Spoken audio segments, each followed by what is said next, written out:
Alright guys, today we're going to do something to my Harley Street Bob that I said I would never ever do to any of my bikes.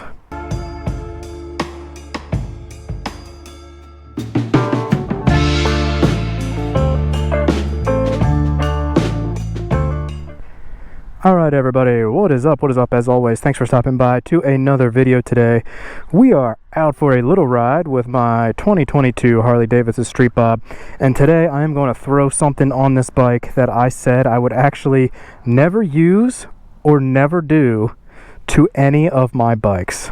And so what exactly is that going to be? That is going to be this little gadget right here. The Freakmount cell phone mount for my bike. That is right, for the longest time I was so against anything GPS or phone related on my bikes. But I guess as time goes on, you get a little less stubborn, you change your mind on things, and I'm finally ready to give a phone mount a shot on my bike. So what I decided to do was go with the Freakmount magnetic mount right here. So this is the Freakmount billet aluminum mount. This comes with apparently a super high powered magnet back here, billet aluminum holder, and then your extender that's going to allow your phone to slide right inside of there. So this is not sponsored or anything like that. This is really just going to be my initial first impressions throwing this on the bike for the absolute first time. See how I like it, see what I think of it. Deciding to use a phone mount for the first time. So before we get started, let me know if you guys have any experience with this phone mount here or any other phone handlebar mounts, anything like that should I take a look at.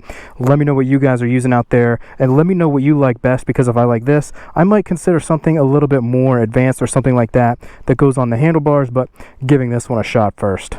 So for the longest time, I was totally against using anything GPS related, anything phone related. I don't really like the way a lot of the bar mounts look. I don't like the idea of having my phone out there.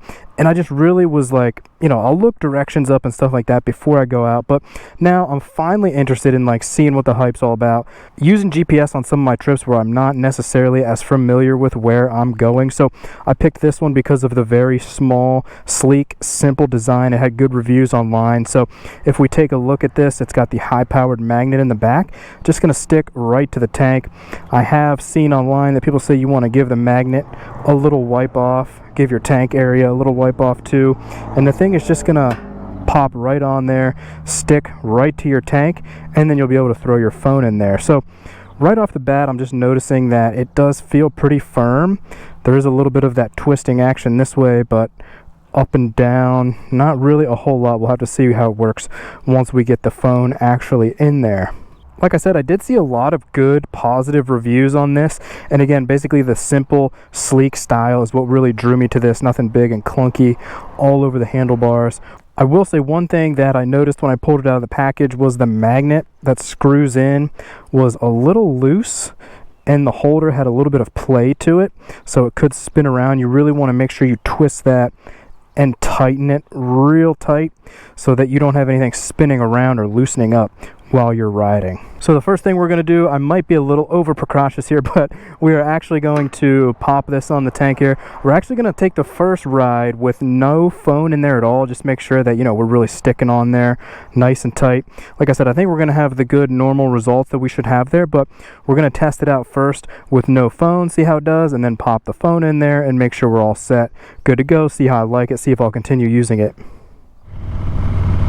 Alrighty guys, so we are on the bike now, testing out the Freakmount. Like I said, I wanted to hop on first initial test without the phone hooked in yet, so just wanted to make sure we keep that secure, tight positioning that we felt while we were off the bike, and now we just hit a little bit of bumpy road work, so this will be a good test. So just kind of like I expected, you know, you can feel that magnet really stick to the tank. So obviously without even anything in it, just want to do this initial test, nothing in it, so it is sticking pretty good. The up and down, you know, there's almost no movement at all. You really gotta kind of push to get any up and down movement. I will say there is a little bit of like easy spinning movement, so we'll have to see what happens there once we actually pull over and actually do a full test with putting the phone in the mount. But a lot of bumps right here. It's staying pretty steady and firm. Like I said, the only thing really is just this kind of side to side twisting, which I don't know if eventually some of the weight of the phone might drag it down like this or to the other side, but we'll see. Other than that, it feels really good and firm and planted with nothing in it. That does give me confidence to go ahead and put the phone in it to do the actual test with no phone in it there. Let's see, just a really easy pop on and off. If you wanted to relocate it while you're riding or anything like that, we'll pick up a little bit of speed, shift gears. Yeah, I mean, no problems obviously with no phone in it, but the real test coming up here, we're gonna pull over, pop the phone in, and that's when we're gonna get to the real test going on. Alrighty guys, so as you can see, we have the phone now in the mount. Let's get up to speed and see how it does through an initial pull.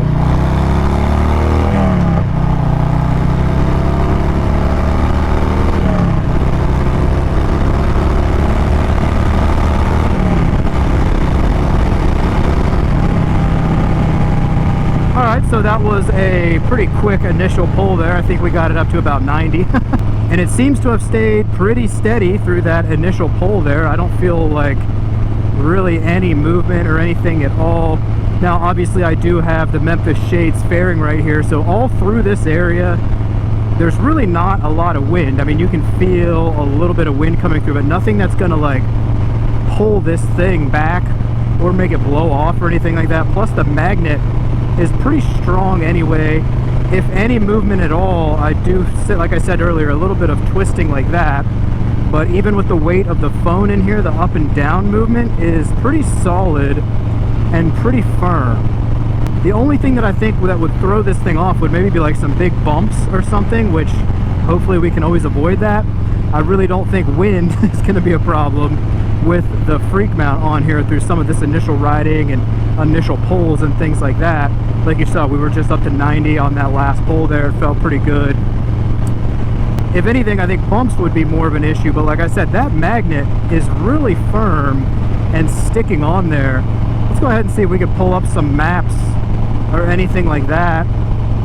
Pull up a GPS, give me some directions here.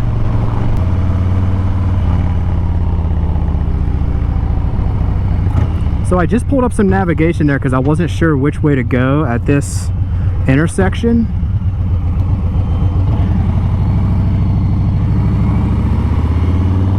And I did that while I was riding, so I mean, that was pretty easy. Obviously, sometimes, like I said, not the best thing to be distracted messing with your phone while you're riding, but that was a pretty slow back road back there. But as you can see, I've got a clear line of sight now with this tank position of the phone mount. I can see the GPS. It told me to take that turn right there. I was doing that like in real time. So I mean, that's the type of stuff that I've always been missing out on by not having a mount or not using any type of GPS at all. Like I said, guys, I always said I would never do it because I was like, oh, just look it up on a map, go the right way, go the wrong way, whatever happens happens. But I mean, it is so convenient now. I mean, especially the Freakmount is very sleek. It's not like cluttering up your bars or anything like that. I do have to look down just a little bit at the tank if I'm kind of following that visually, but I mean, that's just something you kind of get used to, I suppose. I could slide it up a little bit higher, I would imagine, if I wanted to.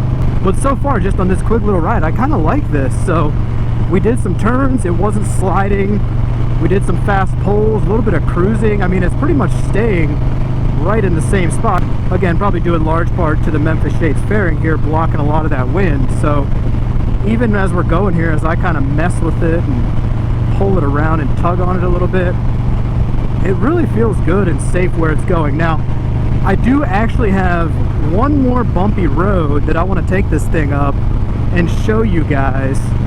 It's an old brick road that I know of that I want to try to take it on so that we can see what it actually does. Let's do another quick pull here though.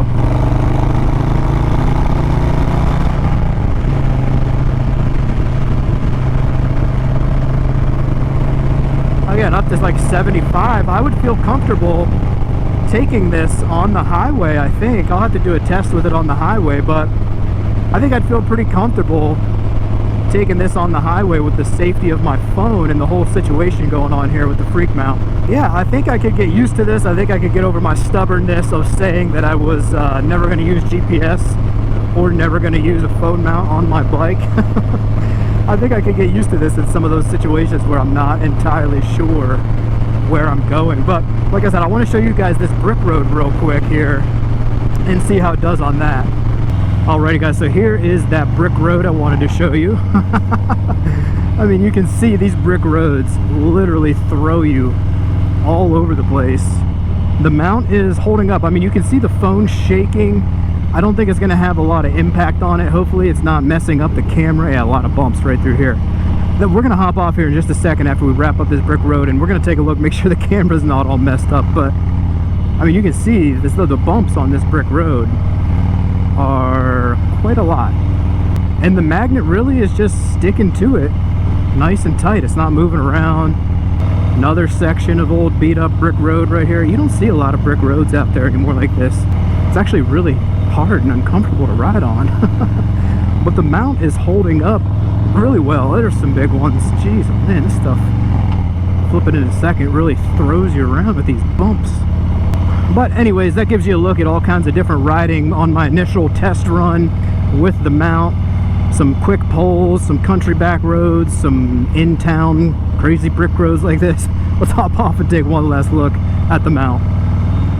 Alrighty guys, just wanted to pull over one last time to give one final look at the Freakmount here attached to the bike. So you saw I do a little bit of riding there, a little bit of fast poles, a little bit of that brick road, a little bit of country road riding, all that different stuff. It seemed to stay pretty good on the bike. Everything was good through a couple of those different scenarios. I think I'm going to really like using this for some of those GPS aspects that I mentioned. That's all that I would really need to have my phone here for. I said, I'm not going to be trying to take calls or answering text messages or browsing the internet or anything crazy like that. Try to stay as minimally distracted as possible, obviously, and as safe as possible. But I do think this is going to be very useful for me from a GPS aspect. Now, one thing that I was also very curious about, I want to pop this off here, is I was curious about the camera. I know sometimes with like vibrations and things like that can mess up the cameras, but even on that brick road that we were on through some of that riding, it appears to be good. We're on the photo setting here. Just make sure we're not having any weird like things going on with the camera after some of that vibration and bumps. We'll go to the video option, and it seems to still be pretty smooth. Nothing, I don't think you're going to have any problems with a lot of that rattle and vibration that you get from some of the other ones. I've heard horror stories about up on the bar, some of those bar mounts have destroyed cameras and things like that. That does not seem to be an issue with this Freakmount here. So overall, pretty happy with the first usage of the Freakmount here. I think it's going to get a lot of work for me in the future. Seems like it's going to be a pretty good gadget here to have on my bike. Like I said, if you guys have any questions on this or my first experience using this particular item, feel free to drop it down in the comments. And again, let me know what you think of the Freakmount or any other really good bar mounts you have up there. I could see one maybe sliding in here that might be nice, but again, I like this nice and simple Freakmount that just magnets right to the tank of your bike. So that is going to wrap this one up for now, guys. A look at the Freakmount. Any questions, comments, concerns, be sure to drop them down in the comments section, and I will be sure to reply to those. But that will wrap it up for now. As always, make it a good one, guys. Ride safe out there. It's the Moto John. We'll see y'all on down the road. Peace.